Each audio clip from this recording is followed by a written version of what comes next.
Hello guys, welcome back to the lecture number 3. So from the title you got to know what we are going to learn today. We are starting a new topic called, and this is a very important, conditional probability. Okay, so what is the conditional probability? So in the definition, let me write here: if one, or the basic information about it, if one event occur, then what is probability to occur other event. If one event occurs, then what's the probability to occur other event? So let's understand this with the very basic example. Let's say, as we know that there was a World Cup final between India and Australia.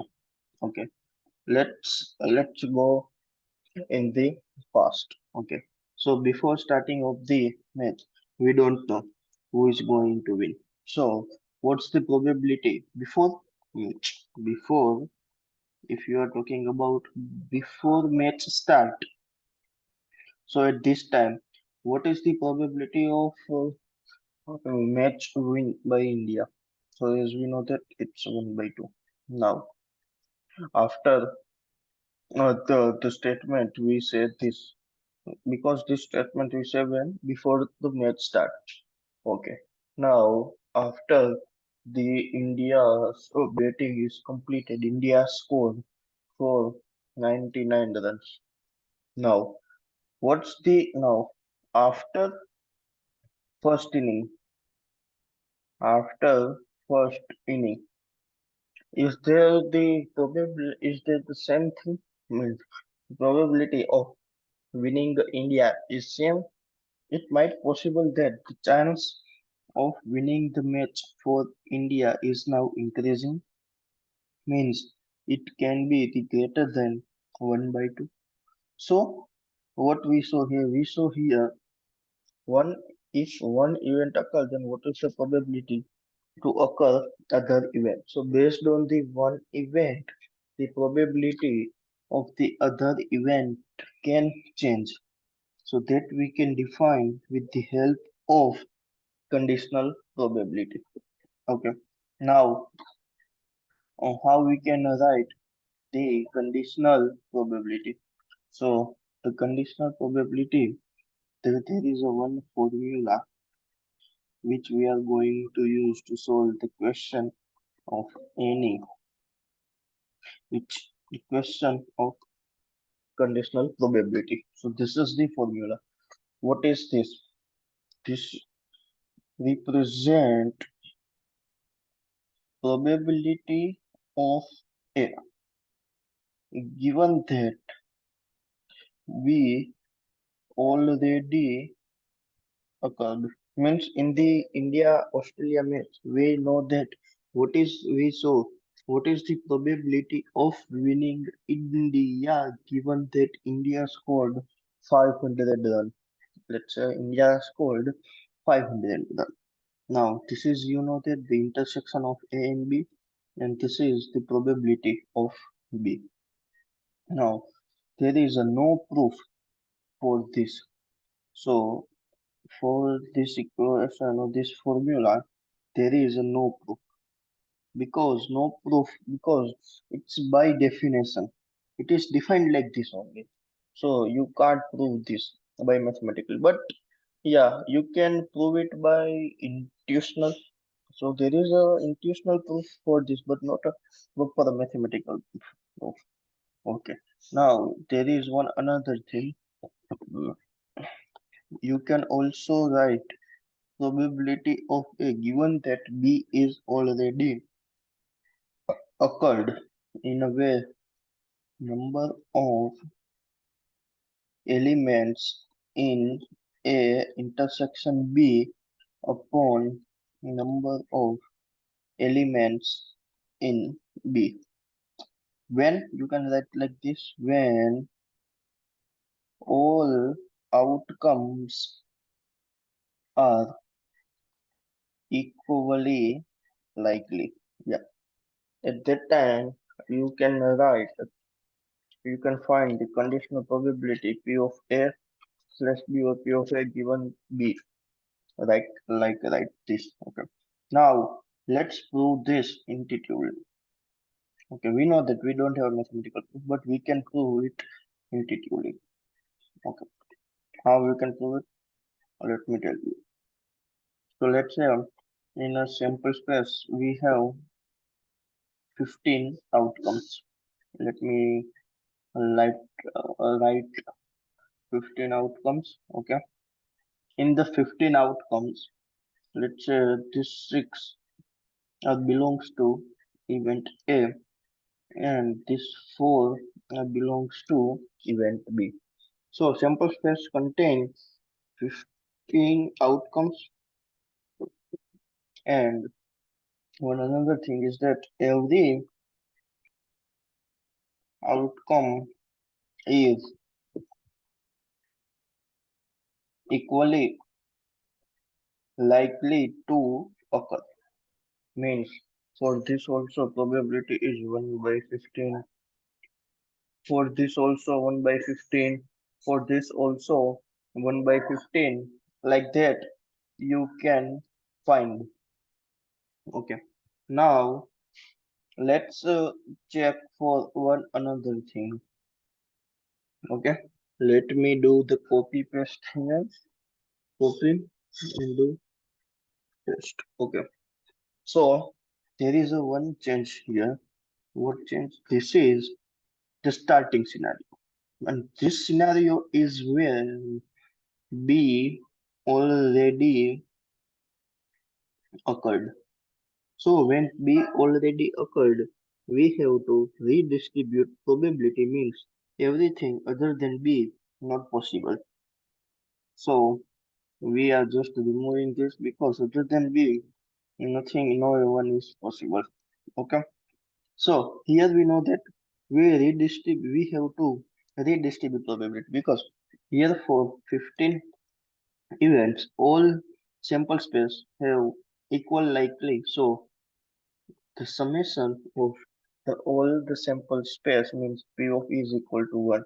And the same thing we have to do for this 4 sample space or 4 sample point also, or 4 outcome also. So how we can do this? We know that equal likely means this is 1 by 15, this is 1 by 15 in actual our sample space, but after B already occurred, this should be redistribute. Means this value should not be same as previously because now this is a sample space 1. This is a main sample space and this is the sample space Q. The sample space Q is when B already occurred means one event is already occurred. So this is a new sample space. And for new sample space, this condition also should true. So how we can distribute or distribute the probability? So you know that the 4 value R is 4 by 15, but we want it to be 1. So let's divide here by 4 by 15 and let's divide here by 4 by 15. So what you can say here? So as you can see here, for all the 4 the cases, now the probability is becoming 1 by 4, 1 by 4. And if you do the summation, then you'll find it's a 1. Okay. So we are here, we are redistributed it. Now, let's try to see based on the formula.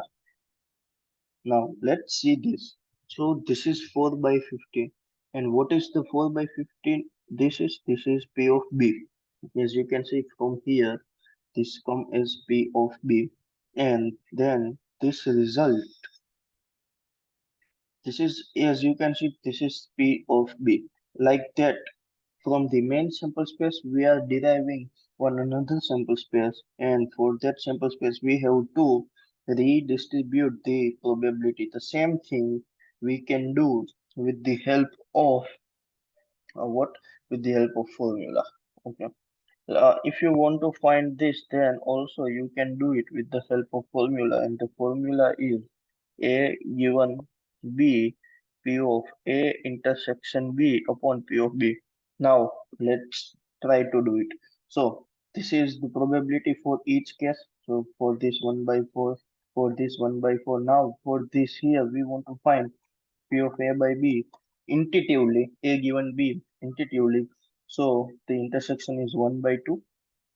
Okay, 1 by 4 plus 1 by 4, 1 by 2. This is we are getting intuitively. Now let's try to find it from formula. Okay, so P of A intersection B, from here we can say it's 2 by 15. P of B is 4 by 15. So it's 2 by 4, 1 by 2.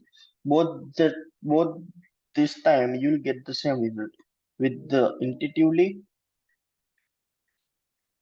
or based on the formula. But I'll recommend you to go with the formula, because with the help of formula there are many cases where formula can easily derive the solution. And one another thing also, as I told you, that's this formula. If all elements are equal likely, means all outcomes are equal likely, then number of elements in A intersection B and number of elements in B directly. Yeah, as you can see here, number of elements in A intersection B are 2, number of elements in B are 4. As you can see, 1 by 2. Direct answer you got. But the situation is, but this situation only happens when all outcomes are equal likely to occur. So this is the intuitively, this is the using by, this is the solution by formula. Okay. So let's see one question which clears all the thing. Just heard the question, I'll write only the important points here. So die has been rolled, a die has been rolled, okay, where additional information is given that the experiment has produced number less than 4. What is the additional information? Let me write like here only. Additional information is given that the experiment has produced the number less than 4. Okay. Then what is the probability the two, what is the probability that 2 occurred? Now, as I told you, in the dice case also for the each outcome, uh, it's equal likely to occur for 1, 2, 3, 4, 5. Now let's solve by all two methods. Means intuitively we can also get, and based on the formula also get. So let's try first intuitively. What's the given? A die has been rolled. Additional information given that experiment has produced number less than 4. Less than 4 means 1, 2, 3. We what we have to find? We have to find 2 given 1, 2, 3. So we know that, what we know that we found this here also, we can say the number of element in A intersection B upon number of element in B. Number of element in B is 3. Number of element in A intersection B is 1. This is our answer. Go from the formula. If you want to check this like this way intuitively, then this is the same thing. How it is the same thing? What we have checked, we know that for 1, 2, 3, and 2. So the first thing is that now our value means here the let me tell you, before our, for each outcome the probability of 1 equal to probability of 2 equal to, like probability of 6 is 1 by 6. Okay, but after this we are reduced our sample space, so we have to regenerate the probability like P of Q equal to 1. So for this sample space The probability of 1 equal to 2 equal to 3 is 1 by 3. You can check it like in a previous case we checked like that, you can check it. And from that we have to select P of 2. So that's 1 by 3. As simple as that. Now the thing which we want to check is based on the formula. So how we can do it based on the formula. So what's the formula we have? Okay, let me remove this. Hmm.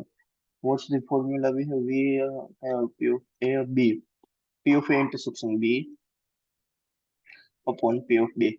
What's here? P of A intersection B. P of A intersection B means from 1, it's like P of 2 intersection 1 to 3 upon P of 1 to 3. Probability of getting 1 to 3. 3 by 6. Probability of getting 2. 1 by 6. What's the answer? 1 by 3. This is from the formula and this is the entity proof. This is the entity proof as I told you. We have to regenerate the probability. Okay, because we are reducing here the sample space. So that's all about this lecture. If you like this video, then do like and share with your friend. In next video, we are going to solve the question based on the conditional probability, and I'll told you the one more the technique to solve the question of conditional probability. Thank you guys.